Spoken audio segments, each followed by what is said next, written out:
concrete blocks mu kuzimba zanguwa kuba zitwala surface nnene n'ekyokulala n'omusenyu tezitwala muki mungi. Eziri eri zirina guuni ntono era nga kineno muzikiika ne zibeera za header bone gye bayita mwenda kati so zitwala cement mungi n'omusenyu mungi. In other words, buli kintu kibeera na advantage ne disadvantage. Tegeeza nti nate ziri eri tezirina. So what are the disadvantages and the advantages of zino ze ziriwo ennyo ku ziri? So what are the advantages of these ones over ziri eri?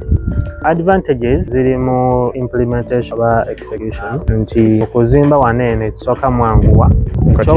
Wakati wano walookinga wet but then now this looks wet kiraga kitandikibwa leero naye alaga kiraga okuva ali mu koona this whole pund up it has just been put up there and wetuba twogera today construction started at 9 AM in the morning just 3 hours apart but kino kikoze kitegeeza saawa endala n'eri yonna olunaku lukiyinza okukola nga kikoze eki